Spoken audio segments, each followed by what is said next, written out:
I watched a 6-year-old boy hear his own voice for the first time, and it nearly destroyed us all. My name is Rowan Harrington. I'm a billionaire. I've built empires from code and turned ideas into fortunes that could buy small countries. But none of that mattered the night my son disappeared, and a 12-year-old girl with a mysterious device did what my billions never could. This is the story of how silence became a weapon, how a miracle turned into a crime scene, and how the two people I underestimated most saved everything I thought I'd lost forever. But I'm getting ahead of myself. Let me take you back to where it all began. The night Noah Harrington disappeared, the entire mansion screamed his name. Security guards sprinted across marble floors, their boots echoing through hallways that had never known such chaos. Drones buzzed over manicured gardens, searchlights slicing through the November fog like desperate prayers. Inside the control room, billionaire Rowan Harrington gripped his communication device so hard his knuckles went white, his voice cracking as he barked orders to a team that had never seen him afraid. But he was terrified now. His 6-year-old son, born into silence and trapped there ever since, was gone. Before we go any further, thank you so much for being here. Whether this is your first time with us or you've been riding this emotional journey from the start, I'm so grateful. If you haven't already, please hit that subscribe button right now. Trust me, you're going to want to see where this story goes. And if you're feeling it, drop a like and leave a comment telling me what you think so far. It really helps us keep bringing you these powerful stories. Now, back to that night. Rowan's ex-wife Laurel arrived within minutes, still wearing her piano teaching clothes, mascara already streaking down her face. She grabbed his arm, her fingers digging in like claws. Where is he? Where's my baby? Rowan couldn't answer. He had built empires from lines of code, turned ideas into billions, but he couldn't protect the one person who mattered most. The staff tore through every room. The chef checked the pantry. The groundskeeper searched the tool sheds. Maren Collins, the new maid hired just weeks before Thanksgiving, ran through the East Wing calling Noah's name even though she knew he'd never hear her. But her 12-year-old daughter Elise wasn't searching with the others. She stood alone near the back terrace, eyes fixed on something no one else had noticed. A faint glow pulsing from the old greenhouse, the one Rowan had abandoned years ago when hope died and experimental prototypes turned to rust. Elise's heartbeat quickened. She thought of Noah's smile earlier that day when she'd left him a folded paper crane on his toy chest. She thought of his small hands signing thank you, his eyes bright with the kind of friendship that didn't need words. And now that glow, soft and rhythmic, like something breathing. She moved toward it. The greenhouse door hung half open, vines crawling over broken glass. Inside, surrounded by dirt and forgotten machines, stood Noah, barefoot, silent, holding something metallic that dangled from a frayed wire, pulsing with light that seemed to come from nowhere and everywhere at once. Elise stepped closer. The moment her shadow crossed the threshold, the light flared brighter. The air hummed, a vibration so gentle she felt it in her chest before she heard it.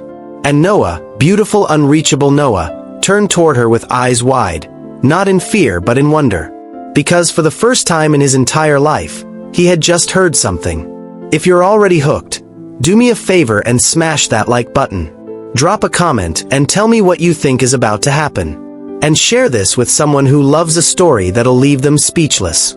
3 months earlier, Rowan Harrington sat alone in his office at 2 in the morning, staring at a photograph he kept hidden in his desk drawer. It was from Noah's first birthday. Laurel held their son on her lap at a grand piano, her fingers resting on ivory keys, Noah's tiny hands reaching for the sound he'd never know. The smile on her face already looked forced. The cracks were forming even then. By Noah's 3rd birthday, she'd stopped playing altogether. By his 4th, she'd moved out. Rowan told himself it was mutual, clean, civilized. They'd signed papers in a conference room with lawyers who charged by the minute, shook hands, and promised to co-parent beautifully. But the truth was uglier. He'd failed her, failed Noah. And every silent dinner, every specialist who shook their head, every experimental treatment that led nowhere, it all built a wall between them brick by brick until neither could see the other anymore. Laurel once screamed at him during their last real fight. "You think you can code your way out of heartbreak? You think your money means anything when our son will never hear me say I love him?" He had no answer then. He had no answer now. So he did what billionaires do when guilt eats them alive. He threw himself into distractions. Built research hospitals. Funded auditory programs. Held charity galas. The press called him a philanthropist. He knew better.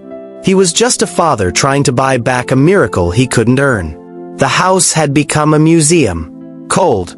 Controlled. Staff moved like ghosts. Noah spent his days with tutors and therapists, learning sign language, learning to read lips, learning to live in a world that would never quite fit him. Until Maren Collins walked through the door on a rainy October afternoon, resume in hand, desperation in her eyes. She needed work. He needed someone reliable, invisible, uninterested in his money or fame. She was polite, efficient, and came with a quiet daughter who wouldn't cause trouble. At least, that's what he thought. Elise was small for 12. Wore sneakers with holes in them. Kept her head down during the interview.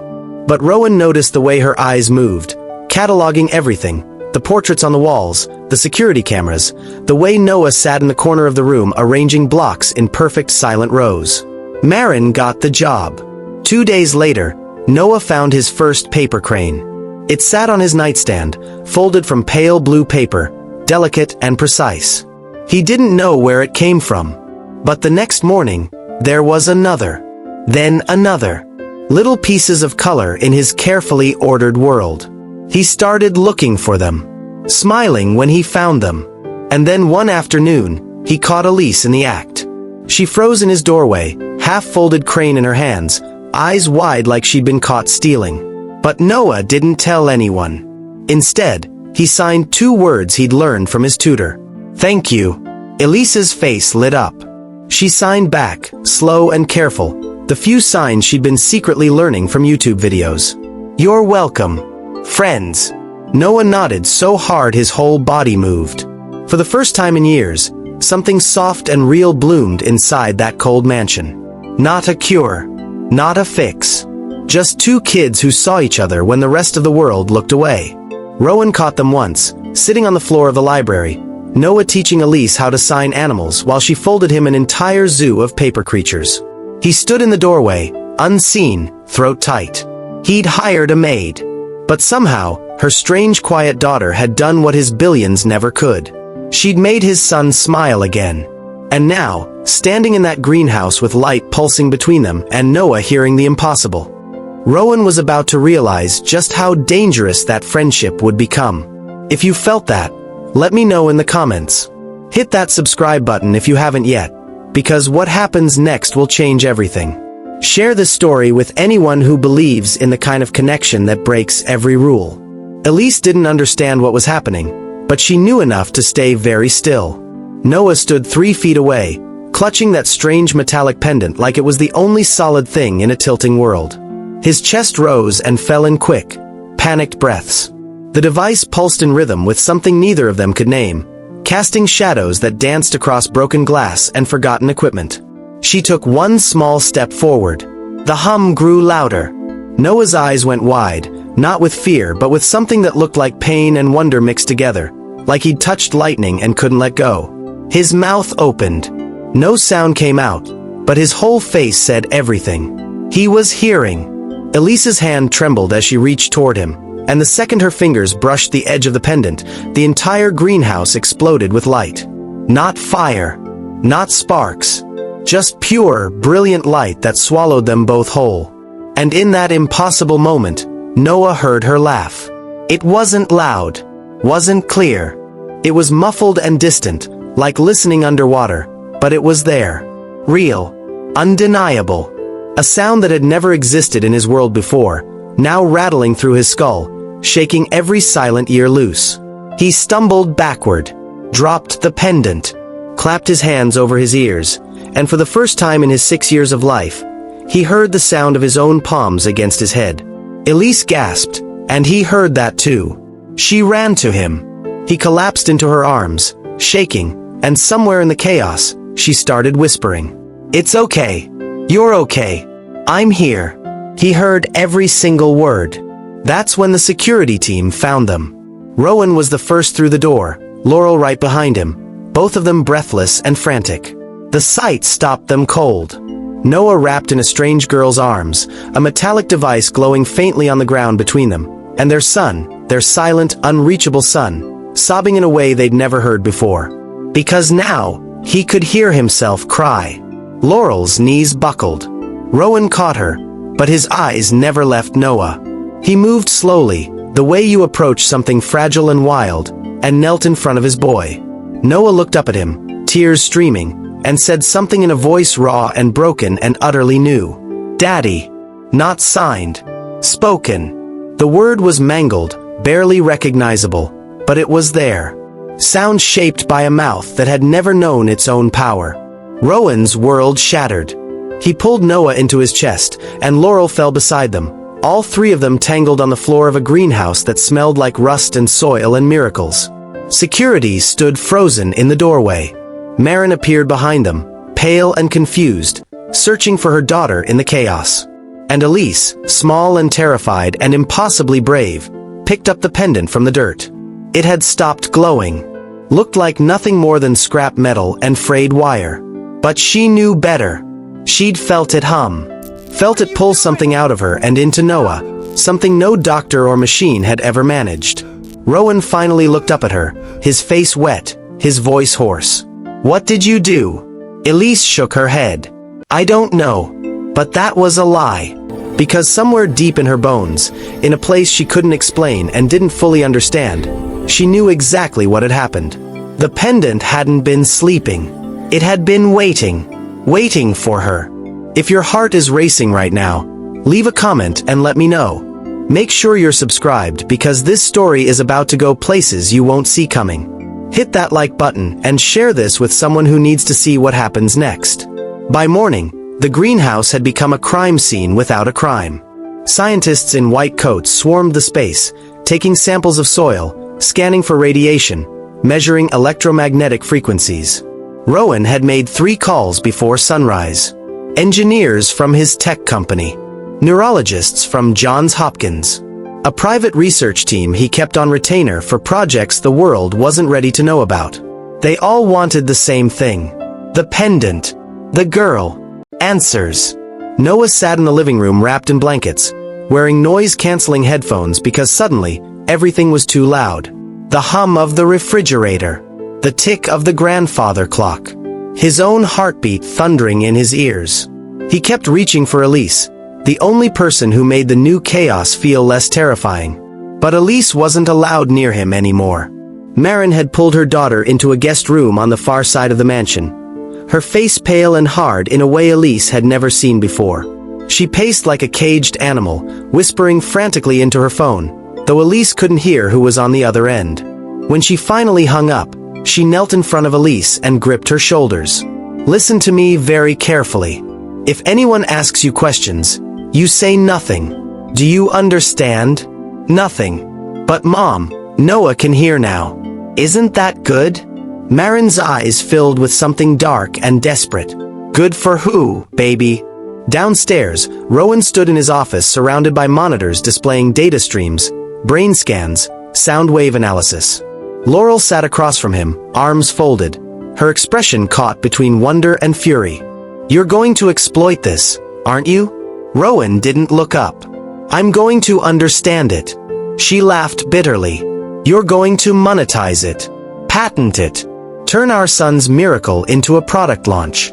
He finally met her eyes, and the coldness there made her flinch. "If that device can give Noah his hearing permanently, I will burn down everything I own to make it happen. And if it can help other children like him, yes, Laurel, I will own it. Control it. Because that's how miracles survive in the real world." She stood, shaking. "You haven't changed at all." "No," he said quietly. "I haven't." But someone had changed. Outside the office door, partially hidden behind a marble column, one of Rowan's lead engineers stood with a phone pressed to his ear, voice low and urgent. "I'm telling you, it works. The kid heard. I saw the scans myself." A pause. "Yeah, I can get you samples. But it's going to cost you." Another pause, then a smile that didn't reach his eyes. 3 million. Wire it tonight. He hung up and slipped the phone into his pocket, glancing once at the closed office door before walking away, whistling softly. Inside the guest room, the pendant sat on the nightstand beside Elise's bed. And in the dark, it started glowing again. Drop a comment right now if you saw that twist coming. Subscribe if you haven't already, because things are about to get dangerous. Share this with anyone who loves a story that keeps them on the edge of their seat. Maren couldn't sleep. She sat on the edge of the bed watching her daughter breathe, watching that cursed pendant glow softly on the nightstand, and felt the past clawing its way back to destroy them both. She'd known this day would come. The moment she saw the job posting for the Harrington estate, she should have walked away. But desperation makes liars of us all, and she'd convinced herself that enough time had passed, that no one would connect the dots. She'd been wrong. Her husband, Daniel, had died 4 years ago. Heart attack, the doctors said. Stress, they said. But Maren knew better. Daniel hadn't died from stress. He'd died from guilt. He used to work for Rowan Harrington. Not directly, but close enough. He was a research partner with Rowan's younger brother, Marcus, back when Marcus still worked in the experimental division. The two of them had been building something revolutionary, a device that could translate emotional frequency into auditory signals, something that bypassed damaged nerves entirely. They called it Project Echo. But Marcus Harrington disappeared 7 years ago. Just vanished. Some said he'd fled the country after a failed prototype nearly killed a test subject. Others whispered darker things: corporate espionage, stolen patents, betrayal at the highest level. Daniel never talked about it. But 3 months before he died, Maren found him in their garage at midnight, hunched over something metallic, soldering wires with shaking hands. When she asked what he was doing, he'd looked at her with hollow eyes. Finishing what we started. What they stole from us. She didn't understand then. But now, watching that pendant glow beside her daughter, she understood perfectly. Daniel had rebuilt it. Taken Marcus's original design, the one Rowan had buried and tried to erase, and brought it back to life. He'd hidden it somewhere he knew Rowan would never look. Among the discarded prototypes in an abandoned greenhouse, one more piece of junk in a graveyard of failed dreams. He'd been protecting it. Or hiding it. Maren's phone buzzed. A text from an unknown number. I know what your daughter did. I know what she's carrying. We need to talk before Rowan finds out the truth. Her blood turned to ice. Another text. Marcus Harrington didn't disappear. He was erased. And that device is proof. A third text, and this one made her hands shake so hard she nearly dropped the phone. Your husband didn't die of a heart attack. Meet me tomorrow at midnight, Port of Seattle, Pier 47. Come alone, or your daughter is next. Maren looked at Elise, still sleeping, still innocent. Then she looked at the pendant, glowing like a heartbeat. And she realized the miracle everyone was celebrating was actually a threat someone had already killed to bury once before. Comment below if you're stunned right now. Hit that subscribe button because this is only getting more intense. Share this story with anyone who loves secrets, lies, and the kind of danger that hides in plain sight. Rowan didn't sleep either. He sat in his private lab beneath the mansion, a space only 3 people knew existed, watching data stream across 6 monitors. His team had spent 18 hours analyzing the pendant, running every test known to modern science. The device was crude, unfinished, held together with solder and spare parts. But embedded in its core was coding so elegant, so impossibly advanced, it made his best engineers weep. And it wasn't his. Rowan had built empires on innovation, but he recognized genius when he saw it. This was beyond him. Beyond anyone currently working in auditory tech. The frequency patterns didn't just capture sound, they captured intention, emotion, the electrical signature of human feeling translated into waves a damaged ear could receive. It was breathtaking. It was also familiar. He opened the oldest files in his archive, ones he hadn't touched in 7 years. Project Echo. His brother Marcus's obsession. The research Rowan had shut down after it nearly destroyed their family and their company. He pulled up the original schematics. They matched. His chest tightened. Marcus had sworn he'd destroyed everything before he left. Sworn the project was dead. But here it was, rebuilt, refined, hidden in Rowan's own backyard like a ghost waiting to wake up. Then he saw something that made his blood stop. The pendant wasn't just functional. It was recording. Every time it activated, it stored emotional frequency signatures from everyone nearby. Rowan's team had pulled the data, cleaned it, isolated the patterns.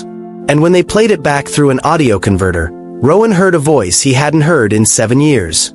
Marcus. Not words. Not speech. But the unmistakable emotional fingerprint of his brother, embedded so deep in the code it was like he'd poured his soul into the machine. The recording was fragmented, broken, but one phrase came through clear enough to shatter Rowan's world. "They're going to kill me, Rowan. You have to protect it. Protect her." Rowan played it again. And again. Protect who? Protect what? His hands shook as he pulled up Marcus's last known location. Seattle. The same city. The same year Daniel Collins, Maren's dead husband, had worked with Marcus. He cross-referenced employment records. Daniel Collins. Research partner. Terminated for unauthorized access. Last known project. Echo. Everything connected. Rowan grabbed his phone, dialed his head of security. Find everything on Maren Collins. Her husband. Her family. I want to know everywhere she's been, everyone she's talked to, and why the hell she's really in my house. He hung up and stared at the monitors. If Marcus had hidden this device, if Daniel had finished it, if Maren had brought her daughter here knowing what that pendant could do, then none of this was an accident. This was a plan. And his son had been the bait. Before he could process that nightmare, his office door burst open. His head of security, a former Navy SEAL named Briggs, strode in with 2 Seattle police detectives behind him. Rowan stood slowly. "What's going on?" Detective Hayes, a woman with sharp eyes and no patience, stepped forward. "Mr. Harrington, we need to ask you about your brother, Marcus Harrington. Specifically, about the night he disappeared." Rowan's throat went dry. "That was 7 years ago. It's a cold case." "Not anymore," she said. "We just received an anonymous tip with evidence suggesting Marcus Harrington didn't disappear. He was murdered. And the suspect worked for you." The room tilted. Hayes pulled out a photo. Security footage. Grainy but clear enough. A man dragging something heavy into the back of a van. Time stamped the night Marcus vanished. Rowan's stomach turned. Because he recognized the man in the photo. It was his own director of operations. A man still on his payroll. A man who'd had access to everything, including Project Echo. And in the corner of that same photo, barely visible, was a second figure. Daniel Collins. Let me know in the comments if your jaw just dropped. If you're not subscribed, do it now because this story is about to explode. Share this with someone who loves the kind of twist that changes everything. Elise heard everything. She'd been awake when the police arrived. Heard the accusations through the walls. Heard Rowan's voice rising. Heard her mother's name tangled up with words like murder and evidence and conspiracy. She looked at the pendant still glowing on her nightstand, then at Noah asleep on the floor beside her bed. He'd snuck in an hour ago, overwhelmed by sound, seeking the only person who made him feel safe. And suddenly, Elise understood. They weren't going to protect Noah. They were going to use him, study him, turn him into proof of a crime or a product to sell. Either way, he'd become a prisoner. She made a decision that would have terrified her mother. At 4 in the morning, she woke Noah gently, grabbed the pendant, stuffed $300 she'd been saving into her pocket, and led him down the servant's staircase to a side door no one monitored. They disappeared into the Seattle dawn. By 6, the mansion erupted again. Maren found the empty room first. Her scream brought everyone running. Rowan arrived pale and frantic, Laurel right behind him. Security pulled footage showing 2 small figures slipping out into the dark. For one brutal moment, Rowan and Maren locked eyes across the chaos. And in that moment, all their secrets became irrelevant. "Find them," Rowan said, voice raw. Maren nodded, tears streaming. Together, they took Rowan's fastest car. No security, no police, Just two parents who'd both lost too much already.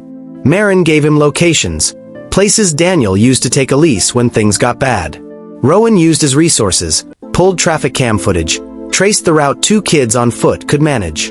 They found Noah's shoe near Pike Place Market. Maren's scarf tied to a railing at the waterfront. Elise was leaving breadcrumbs. But so was someone else. News vans had begun circling. Someone had leaked the story. Billionaire's miracle son missing. Device worth billions stolen. By noon, Noah and Elise's faces were on every screen in Seattle. Rowan's phone rang. Unknown number. A distorted voice, cold and mechanical. You want your son back? Bring the pendant schematics to Pier 47. Midnight. Come alone, or the children disappear permanently. The line went dead. Maren grabbed his arm. That's where I was supposed to meet someone. The person who texted me about Marcus. Rowan's jaw clenched. It's a trap. She met his eyes, fierce and unafraid. Then we spring it together. Across the city, Elise and Noah huddled in an abandoned ferry terminal, the pendant glowing between them. Noah's small hand gripped hers. He couldn't hear the danger coming. But Elise could. And she wasn't running anymore. Comment if you're on the edge of your seat. Subscribe right now because the finale is going to leave you speechless. Share this with anyone who needs to see how this ends. Pier 47 was abandoned, swallowed by fog and the smell of salt water. Rowan and Maren arrived 30 minutes early, parked 2 blocks away, and approached on foot. Rowan carried a briefcase. Inside were schematics, real enough to pass a quick inspection, fake enough to be worthless. Maren carried something far more dangerous. The truth. They found Elise and Noah first, huddled inside a shipping container, the pendant clutched between them. Maren nearly collapsed with relief. Rowan pulled his son into his arms and felt the boy's heartbeat against his chest, the most precious sound in the world. But Elise's eyes were wide with warning. He's already here. A slow clap echoed from the shadows. Rowan's director of operations stepped into the dim light, flanked by 2 hired men with dead eyes and expensive weapons. His name was Vincent Kane, and he'd worked for Rowan for 12 years. Trusted. Reliable. Deadly. Vincent smiled. Touching reunion. Now hand over the device and the schematics, and maybe everyone walks away. Rowan stepped in front of the children. You killed my brother. Vincent shrugged. Marcus was going to expose everything. The failed tests. The cover-ups. He had a conscience. Fatal flaw in this industry. Maren's voice shook. And Daniel. Collateral damage. He knew too much. Rebuilt what Marcus tried to hide. But he was sloppy, left trails. A little stress, a little poison in his coffee. Heart attack at 42. Tragic. Rage flooded Maren, but Rowan's hand on her arm held her steady. Vincent extended his hand. The device. Now. Rowan placed the briefcase on the ground. Slid it forward. Vincent opened it, glanced at the schematics, then looked at the pendant in Elise's hands. That too, sweetheart. Elise clutched it tighter. Noah pressed against her. And then she did something no one expected. She activated it. The pendant flared, brighter than it ever had before, and this time it didn't just hum. It screamed. A frequency so pure and piercing that every person on that pier dropped to their knees. It wasn't painful. It was overwhelming, a wave of emotion so raw it stripped every defense, every lie, every buried truth. Vincent's men stumbled backward, tears streaming down their faces for reasons they couldn't name. And Noah, precious silent Noah, heard everything. Not just sound. He heard his father's fear, his mother's love, Elise's fierce protection, Maren's grief, Marcus's final desperate hope embedded in the machine, a brother's last gift disguised as code. The pendant pulsed once more, then went dark. But it had done its job. Seattle police swarmed the pier, led by Detective Hayes. Rowan had called them the moment he'd found the kids. Vincent was arrested, screaming about patents and rights, dragged away into a future of concrete and regret. 3 weeks later, Christmas Eve, the Harrington mansion glowed with light and life. Laurel sat at the piano for the first time in years. Her fingers found the keys, hesitant at first, then confident. She played Silent Night, soft and achingly beautiful. And Noah, wearing a small refined version of the pendant Rowan's team had built with Maren's help, heard every single note. He cried. So did Laurel. So did Rowan, standing in the doorway watching his broken family find a fragile new shape. Maren and Elise sat beside the tree, finally safe, finally seen. Rowan had offered them everything: money, house, security. Maren had accepted only one thing: a partnership. She'd help him build devices that could change lives, honoring Daniel and Marcus both. Elise folded a paper crane and handed it to Noah. He signed thank you. She signed you're welcome, then added something new: forever friends. Later, when the house was quiet, Rowan returned to his lab and played Marcus's voice one last time. Protect her. He finally understood. Marcus hadn't meant the device. He'd meant the little girl whose father finished what brothers had started. The girl who carried a gift she didn't ask for and used it to save a boy trapped in silence. Some miracles aren't bought. They're given by the people brave enough to hold broken things and believe they can still shine. If this story moved you, let me know in the comments. Tell me what moment hit you hardest. Subscribe if you believe in second chances, in unlikely heroes, in the kind of love that doesn't need words. Share this with someone who needs to remember that the most powerful things in life can't be coded or bought, only felt. Thank you for taking this journey with me. Until the next story, remember that sometimes the quietest voices change the world the loudest. But wait before you go. 6 months after that Christmas Eve, the Harrington Foundation announced something that shook the medical world to its core. A hearing restoration device that didn't require surgery, didn't depend on implants, and worked by translating emotional frequency into auditory signals the brain could process. They called it the Echo, in honor of the 2 men who died protecting the dream it represented. The announcement wasn't made in a boardroom or at a tech conference. It was made in a small auditorium filled with families who'd lived in silence, children who'd never heard their parents say I love you, adults who'd forgotten what music sounded like. Rowan stood at the podium, but he wasn't alone. Maren stood beside him, and Elise and Noah sat in the front row, holding hands. When the first device was activated on a 7-year-old girl from Portland, the room held its breath. She heard her mother's voice and burst into tears. So did everyone else. Within 3 months, the Echo was being tested in 14 countries. Within 6, it had restored partial or full hearing to over 2,000 people. Rowan refused to patent it in the traditional sense. Instead, he open-sourced the core technology, allowing researchers worldwide to improve it, adapt it, make it accessible.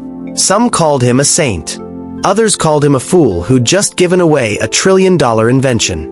Rowan didn't care what they called him. Because every night, he came home to a son who ran to greet him and shouted, "Daddy, you're home," in a voice that got clearer every single day. That was worth more than every dollar he'd ever made. Laurel moved back into the estate, not as Rowan's wife, but as his partner in a different way. They didn't rekindle romance. Too much had broken for that. But they built something better. Respect. Collaboration. Friendship. They co-parented Noah in a house that finally felt like a home instead of a museum. She taught piano again, this time to Noah, who absorbed music like he'd been starving for it his entire life. His favorite song was still Silent Night, the first one he'd ever truly heard. Maren became the foundation's chief innovation officer, a title that made her laugh because a year ago she'd been scrubbing floors. But Rowan insisted. You understand what this technology means in a way no one else can. You lived the cost. You should help shape the future. She accepted, on one condition: that Daniel's name appeared on every single device, right beside Marcus Harrington's. Rowan agreed without hesitation. Elise started school at a private academy Rowan funded, but she refused the chauffeur, the luxury, the special treatment. She took the bus, ate in the cafeteria, made friends who had no idea she was the girl who'd unlocked a miracle. But every afternoon, she came home to the estate and spent an hour with Noah. Sometimes they folded paper cranes. Sometimes they played in the garden. Sometimes they just sat together in comfortable silence, The kind of silence that wasn't empty anymore but full of understanding. She taught him origami. He taught her to see the world the way he had, before sound, through light and color and the language of hands. They were still forever friends. The legal fallout took longer. Vincent Kane was sentenced to 30 years for the murder of Marcus Harrington and Daniel Collins. The evidence was overwhelming once investigators started digging. Financial records, deleted emails, testimonies from former employees who'd been too afraid to speak until now. Marcus's body was found buried on property Vincent owned upstate. He was finally laid to rest beside their parents, and Rowan stood at the grave for hours, whispering apologies and promises into the wind. Daniel's death was officially ruled a homicide. Maren held a small memorial by the water, releasing paper cranes into the breeze, each one carrying a piece of her grief and her gratitude. Elise released the last one. It soared higher than all the others. Detective Hayes closed both cases and retired a month later. She sent Rowan a bottle of whiskey with a note that said, "Some mysteries restore your faith. Thanks for that." He never opened the bottle, kept it on his shelf as a reminder that justice, real justice, wasn't always swift, but it was worth the wait. By the anniversary of that night on Pier 47, the world had changed. Not just because of the echo, though that was remarkable enough. It changed because people saw what happened when courage met compassion. When a little girl refused to let her friend stay trapped. When a father chose connection over control. When a mother turned pain into purpose. The story spread, not as corporate PR, but as something raw and real. Videos of children hearing for the first time went viral. Families shared tearful testimonials. Schools started teaching about Marcus and Daniel, the inventors who'd sacrificed everything so others could hear. And on a quiet Sunday morning in June, Rowan took Noah to the greenhouse. It had been fully restored, transformed into a garden of light and sound. Wind chimes hung from the ceiling. Water fountains bubbled in corners. Every surface designed to create gentle noise, a sanctuary for people learning to hear again. In the center sat a bronze plaque, in memory of Marcus Harrington and Daniel Collins. Visionaries who believed some things are worth more than profit. May we always listen with more than our ears. Noah read it aloud, his voice steady now, confident. Then he looked up at his father. "Do you miss him, Uncle Marcus?" Rowan knelt beside him. "Every day. But he's not really gone. He's in every person who hears because of what he built. He's in you." Noah considered this, then smiled. "Then I'll make sure I listen really, really good." Rowan pulled him close, throat tight. "That's all anyone can ever ask, buddy." As they walked back toward the mansion, Elise ran out to meet them, a new paper crane in her hands. This one was silver, catching the light like something precious. She handed it to Noah. "For your collection." He took it carefully. "How many have you made me now?" She grinned. 1,007. His eyes went wide. "That's a lot." She shrugged. "You're worth a lot." Laurel appeared on the terrace, calling them in for lunch. Maren waved from the kitchen window. The house smelled like garlic and laughter. Rowan stood there watching his son run toward family, toward sound, toward a future that had seemed impossible just months before. Some stories don't end. They echo. And if you listen closely, if you pay attention to the quiet spaces between words, you'll hear them everywhere. In the courage of children. In the redemption of broken men. In the persistence of love that refuses to stay silent. Rowan heard it now. Not just with the device, but with everything he'd become. And it was the most beautiful sound in the world. Thank you for staying until the very end of this journey. If this story touched your heart, please leave a comment and tell me which moment you'll carry with you. Subscribe if you believe in miracles that come from the most unexpected places. Share this with anyone who needs to be reminded that the greatest inventions aren't made of technology. They're made of love, sacrifice, and the unshakable belief that everyone deserves to be heard. Until next time, keep listening, not just with your ears, but with your whole heart. Thank you for watching this story to the end. If you enjoyed this story, you will surely love the next one. It's as crazier and more intriguing as you can ever imagine. So do check it out. Click on the image showing on your screen right now to watch the next one.